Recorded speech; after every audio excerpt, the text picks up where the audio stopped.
बिस्मिल्लाहिर्रहमानिर्रहीम। अस्सलाम वालेकुम प्यारे प्यारे बहन भाइयों, आज मैं आपको बताऊंगी गहरी मज़ेदार बिल्कुल पठान होटल की तरह चाय बनाने का नया और अनोखा तरीका। उम्मीद है कि आप लोगों को रेसिपी अच्छी लगेगी। अगर पसंद आए तो इसे लाइक और सब्सक्राइब करना मत भूलिएगा।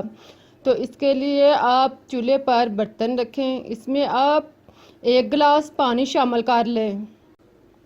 देगची में 1 गिलास पानी डालने के बाद अब आप इसमें 1 चम्मच चीनी शामिल कर लें। चीनी आप टेस्ट के मुताबिक भी डाल सकते हैं। फिर आप इसमें 1 से 1.5 चम्मच गुड़ शामिल कर लें। साथ में आप चुटकी भर नमक डाल लें। इसको डालने के बाद आप इसको पानी में अच्छी तरह मिक्स करें कि चीनी और गुड़ जो है वो पिघल जाए और पानी जो है वो बॉयल होना शुरू हो जाए। जब चीनी अच्छी तरह पानी में मिक्स हो जाए तो आप इसमें 1 चम्मच पत्ती शामिल करें। पत्ती डालने के बाद आप इसको मिक्स करें, इसको बॉयल होने दें। जब पत्ती का पानी जो है बॉयल होना शुरू हो जाए तो आप इसमें 2 सब्ज़ इलायची शामिल करें और इसको आप पकने दें। साथ में आप इसको फेंटते जाएं और इसको आप अच्छी तरह पकने दें। इतनी देर तक इसको पकाएं कि पानी जो है वो अपनी मिकदार से आधा रह जाए। आप देख रहे हैं कि चाय जो है वो बॉयल होना शुरू हो गई है। इसको आप साथ साथ फेंटते जाएं और इसको आप नॉर्मल आंच पर अच्छी तरह पकाते जाएं। जितना आप कहवा अच्छा बनाएंगे इतनी ही चाय जो है बेहतरीन बनेंगी। अब आप एक अलग बर्तन में 1 चम्मच कॉर्नफ्लोर लें। इसमें आप थोड़ा सा पानी डालकर इसको मिक्स कर लें। पानी में कॉर्नफ्लोर को खूब अच्छी तरह हल करें।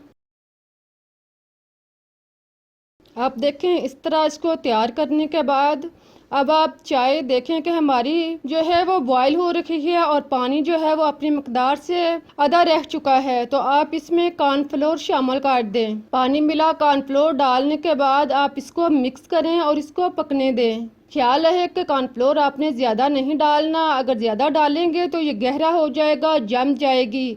कॉर्नफ्लोर आप थोड़ा छोटा चम्मच इस्तेमाल करें और थोड़ा सा डालें। इसको डालने के बाद आप इसको 3-4 मिनट तक अच्छी तरह पकाएं। फिर आप इसमें आधा गिलास दूध शामिल कर लें। दूध डालने के बाद आप इसको अच्छी तरह मिक्स करें और इसको फेंट लें।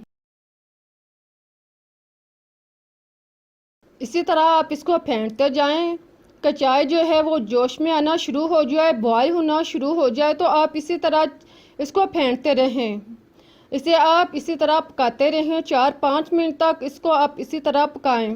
जब चाय ज़्यादा बॉयल होना शुरू हो जाए तो आप चूल्हा धीमा कर दें और फिर आप इसको इसी तरह फेंटते जाएं। देखें जब इस तरह की गहरी मज़ेदार चाय तैयार हो जाए तो आप चूल्हा बंद कर दें। अब हमारी बहुत ही मज़ेदार और टेस्टी चाय जो है वो तैयार हो चुकी है। इसको आप भून लें, इसकी पत्ती जो है वो अलग कर लें। आप देखें कितनी अच्छी और मज़े की गहरी चाय तैयार हुई है। इस तरह से आप चाय बनाएंगे तो मज़े की भी बनेंगी और गहरी भी बनेंगी। कम दूध में आप बहुत ही मज़ेदार चाय का मज़ा ले सकते हैं। इस तरह से आप चाय बनाएंगे तो जो भी चाय पिएगा वो आपसे तरीका ज़रूर पूछेगा। इंशाल्लाह आपको भी रेसिपी पसंद आएगी। अगर आपको मेरा तरीका अच्छा लगा है तो इसे लाइक करें, शेयर करें, चैनल को सब्सक्राइब करना मत भूलें। मुझे इजाज़त दें, फिर मिलते हैं एक नई और मज़ेदार रेसिपीज़ के साथ। तब तक के लिए अल्लाह हाफिज़। इस दुआ के साथ कि अल्लाह हमेशा आपको खुश आबाद और तंदुरुस्त रखे।